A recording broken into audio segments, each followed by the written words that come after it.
This video is going to make you say, "Ah, shit," because I'm going to talk politics. That's right. He's already talking about politics, and he's not even important. Nobody knows who he is, and yet he thinks he can talk politics. Actually, it's going to be about the economy. That's right. I'm going to tell you my political views on the economy. Why? Because I'm going to make a little series of videos talking about all kinds of this bullshit and basically let you know my views. That way, later on, people can be like, hey, I didn't know you stood for this bullshit.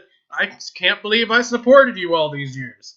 Well, I'm going to be like, actually, I made a video on this. I made it very clear and I was open that I'm freaking crazy.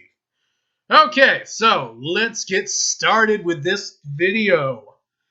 Insert intro music here. There isn't any intro music. I made intro music. Shit. That was my attempt at a joke to be relatable and human-like. Alright, so let's get started. I figured I'll start off with just my general view, so after this point, you won't have to know anything about this video.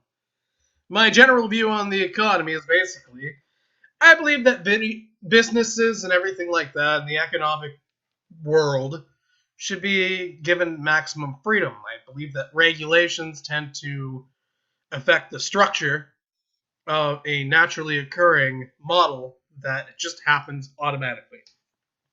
When government steps in, it ruins everything. And I'll be going into why. That's basically all you need to know. You don't need to listen anymore unless you're some sort of nerd that likes this type of stuff. So, yeah, you end up being like me. Uh, all you kids that don't really care about politics, you can stop watching this video. And if you're like really old and you think you know more than me, go right ahead and turn it off too, because you probably do. All right, for everyone else that's still here, let's talk more about labor. Labor. Labor's been talked about a lot recently. You know, the Right to Jobs Act and all those other different things. Oh, right to work. All right. So, anyways, labor. I don't think the government should have any place in labor at all. When it gets involved in the labor market, attempting to grow and shrink the market itself, it always seems to break the supply and demand model. If an employee is needed for a job, a company will tend to hire that employee because they don't like having gaps in their business. Having a gap in a business is a bad thing because it tends to cut payment to them. Rich people like earning money. So, in all essence, the rich tend to use money sparingly. We all know this, but that also doesn't mean that they aren't willing to spend money. Because normally when businesses spend money, they make money. You know the old saying, you have to spend money to make money? If anyone played DFO, you know exactly what I was doing right there. Well, when the government steps in and begins regulating such things, it creates an imbalance. And this causes a string of unforeseen consequences. You cannot manipulate the growth of a market, and the labor market is a market. And so, my view on labor is that the government should stay away from it completely. That's why you have problems with the inner cities having jobs because all the businesses moved away. Some people think they know more than the experts that are actually in the industry. I wouldn't want somebody in the music business telling me how to run my book sales. It just doesn't make sense. And we're both artists. We both have similar jobs. Now, you talk about somebody that lives on, you know, in a city, talking to a farmer and how a farmer should run his business. It doesn't work. These people went to law school, you know, they didn't even go to law school. Some of these people went to other places to get their politicians society bullshit. You know, look at SJWs. They're all through the government. Do they know anything about anything? No. I mean, they know a lot about feminist issues and such. Oh God, I'm just opening up a box. There we go. I already opened myself up to that. I wasn't even going to talk about that bullshit right now. And I'm not. I'm not. That comes later when I shoot myself in the foot for another video. All right, so we're done with labor. Let's talk about unions, because unions tends to be another topic that comes up. I am actually pro-union, which might shock a lot of people. I believe people should be able to voluntarily join a union if they want to make one. Now, notice I said voluntary. Some unions are mandatory. You have to pay union dues if you work for the particular profession or whatever the area. Or my brother actually has to go through this, I think. Not sure. But I know he's part of a union. Anyways, if an employee wants to participate in a job, they should not have to pay a union or affiliate themselves with it, because they don't control how that income is spent. The union does. What if they politically don't agree? Or what if they just don't agree or don't want to be part of a union? Well, they shouldn't have to. So creating a union creates a mandatory power that is basically a regulated or unregulated, sometimes, form of a trade guild, or in essence, slavery, because you have to pay someone to have your job. So union leaders control the flow of capital from its members. This gives them a lot of power. And it should never be made mandatory for someone to pay them just because they have the job. That is plundering. And I don't know how anyone can justify that. So that's my view on unions.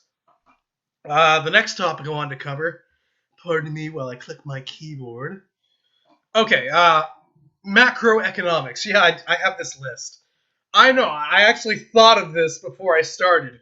But anyways, macroeconomics, in my opinion, is like this alchemy of devil summoning with varying results. Because what you're really doing when you are doing this macroeconomics thing is businesses and markets are entities. We don't really tend to view them this way, but they are. They are made up of cells, and that is people. Uh, it used to be that there is people running businesses, but now businesses run people. So macroeconomics is like your cells deciding to run your body.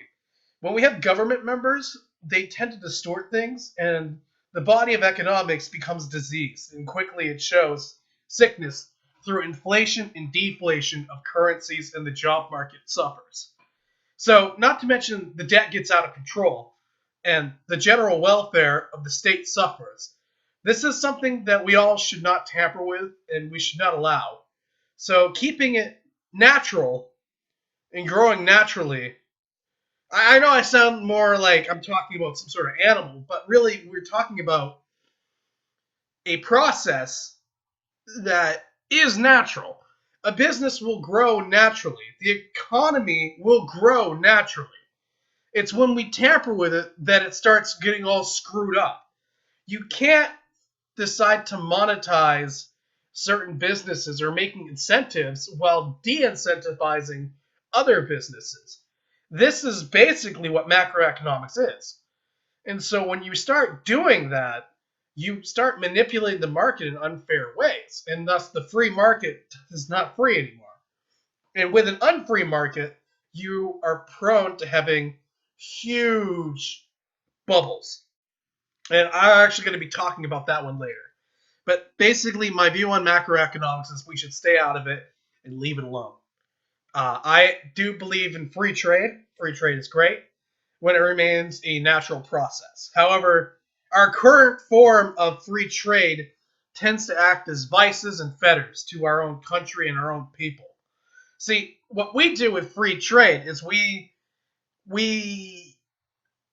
participate in a way that other countries can devalue their currency. So it makes their products more favorable in a free market situation with free trade, I should say. Uh, we have to maintain honest scales, because without it, and with somebody putting their thumb on the scales, it hurts. Uh, It's basically something that you would see out of H.G. Wells. It's a style mind trick. You know, you kind of it's it sounds like it's a good thing, right? Because free trade, but it's really not. It's kind of the opposite nowadays. Because like I'm gonna sound like Donald Trump right now, but look at China. China has devalued their currency again and again and again and again. It is so hard to compete with China because they don't play fair. While we try to maintain our currency in good standing, it pains me to say that because we don't. But versus China, I mean, it's like a race to the bottom. Everyone's trying to short sell themselves so they sell more products. It's like when Walmart moves down the street and all the local businesses charge more than Walmart. That's what China's doing. China is Walmart. And you all hate Walmart because I see you guys hate Walmart all the time. So, that's free trade in a nutshell. All right. Next one I wanted to talk about was monetary policy. I'm absolutely against printing money to pay debt. My monetary policy, as of right now, would actually be allowed to the economy to collapse. I sound horrible when I say that, but I do think our currency system has lost credibility, and there's no way to repair it. The only way to really to repair our economy is to burn it down and restart.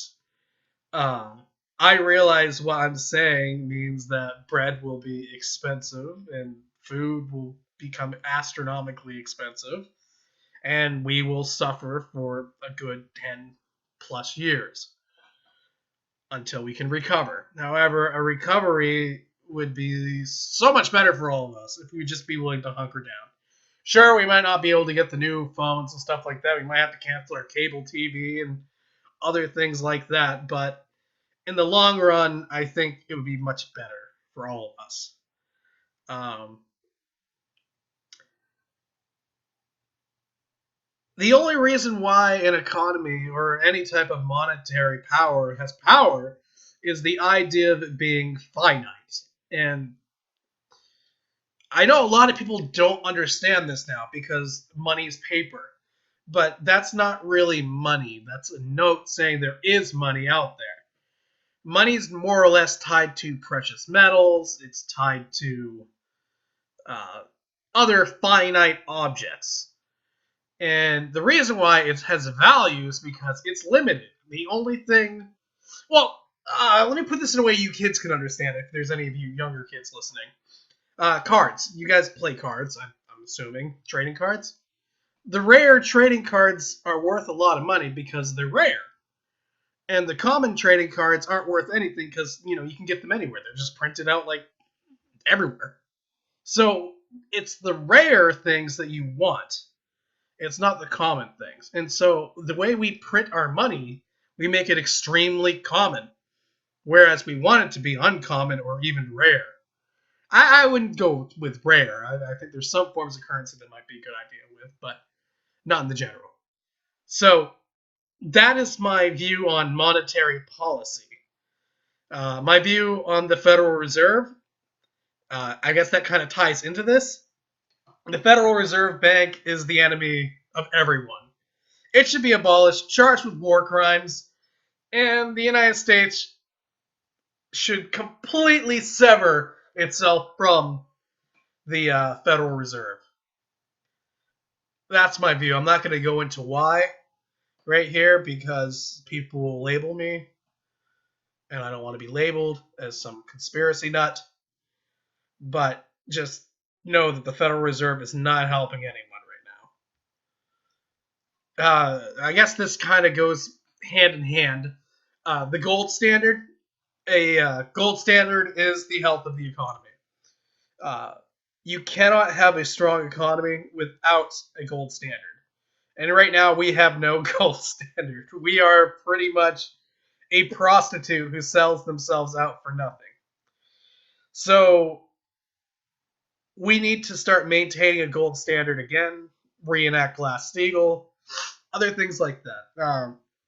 I'm trying to talk in very basic terms so everyone understands me. If you want to get more philosophical down in the comments, you can, because I am pretty well read on this subject.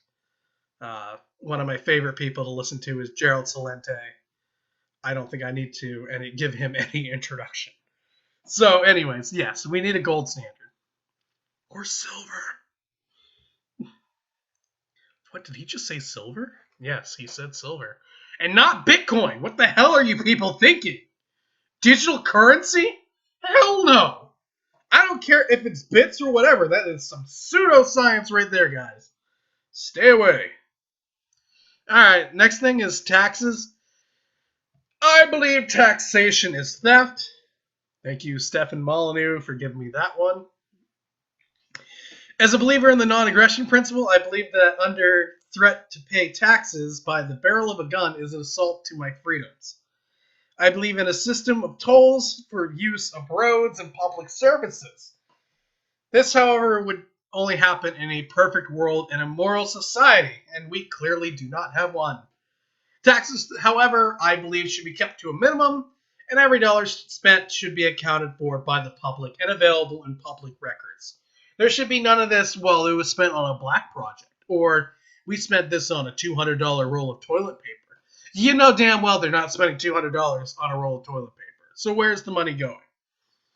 So, yeah, my views on taxation is keep it to a minimum. I do pay my taxes. By the way, I'm not one of those people that say, don't pay your taxes. Seriously, pay your taxes. Taxman's not a nice guy. Taxman will kill you or throw you in a box. Or worse. Don't mess with Taxman. Okay, so the next one. U.S. debt and deficits. This is an interesting topic. We obviously have a lot of debt and a very high deficit also. Obviously with debt. So, I think really we should be focusing on paying that off. I think we should treat it like a household. You know, obviously you pay your debts before you start spending on other things. However, our country has an addiction to debt, kind of like a crack addict. And that is a serious problem. We are looking at complete collapse because of our debt. And when I say collapse, I mean collapse. Like, serious collapse. As a real possibility. So, when that happens, you're going to resort to military power, inevitably, in war. Which is kind of funny with all the wars that's going along and around. And we're talking about going to war with all these different countries. And yeah, we have a ton of debt. If you're a Democrat and you like peace, you may want to consider kind of pulling back on the whole spending thing, because you're going to make war without it. And you don't want war. Because, well, we don't like war. None of us do. I'm a Christian. I said that really weird. Sorry, there's spit in my mouth. Gross subject. Anyways, I'm a Christian, so I don't like war. I'm almost completely against war. War and defense, that's another subject. But we as Americans, if we want peace, we do. We're all the time saying we want peace. We got to really consider how much our debts play a role in this whole situation. Because I don't think many people make the connection, but it's quite the connection that you should just look into it. I know what I'm saying. Most of you are like, what the hell is he talking about? How the hell does debt have to do anything with war? It does. It really does. So, regulations is the next one. Obviously, I've already mentioned regulations several times. So, what's your best guess on what I believe? Well, anyways, regulations should be kept to a minimum. When regulators interfere with business, the cost of business goes up. thus increasing the amount of money flowing into the economy, thus lowering the amount of money flowing. I have notes, and I'm trying to read them, and I'm thinking at the same time. Anyways, it hurts. I'm gonna just go at this one. When you have too much regulation, you really hurt your economy because a lot of the money that would be going to hire new workers, buying products, is going towards paying for the regulations. And whereas that does help some business, lots of times the regulations in themselves aren't worthwhile. And I'm not talking, well, I am, about green initiatives, stopping coal power, things like that. That hurts business because it increases the electric bill. And when you increase the electric bill, once again, all the businesses and everyone living in the area has to pay more money. And believe it or not, if you really look into it, a lot of electric companies push for these regulations because they know they can charge more because of these regulations. So it tends to stagnate growth and prevents expansion. And also it hurts the labor market, going back to labor. So I have one more topic I wanted to cover, and that's financial regulations. Banks should be highly regulated in regards to speculative spending. I think this is the most important thing to talk about right now about the whole economy. Spending money that does not exist should not be allowed. The speculative market is the fastest growing market and is also the most volatile. Most crashes throughout history have been caused by some form of speculative market or another. This means that we should not be spending debt to acquire assets. That would be like putting your one and only house up for mortgage in order to buy something that is not guaranteed. If the unacquired item does not pan out, you've lost your home and no one will rescue you from that. The financial market should be regulated to prevent this. Other regulations regarding the creation of currency and debt are also necessary. Basically, do not spend what does not exist. This, I wrote that part, by the way. That's not off the top of my head. Obviously, you can tell. If we push this narrative forward, financial regulation is really one of the only things the government should be doing as far as regulations goes. And the reason being for that is to protect the currency. It follows underneath to protect, because that is really the only job of the government, is to protect. It's not to make our lives any better, it's to protect us. That's the mandate of government. So, what I'm saying here is financial regulation is the core of this. And I don't think we're doing it anymore properly. So everything that we should be doing, we're not doing, and everything we are doing, we should not be doing. Yeah, these are my views when it comes to the economy and everything like that, economics. Call me an idiot, but that's where I stand. The next topic I think I'll be covering is civil rights and human rights. That should be an interesting one. Anyways, yeah. I think this is a good little video right here.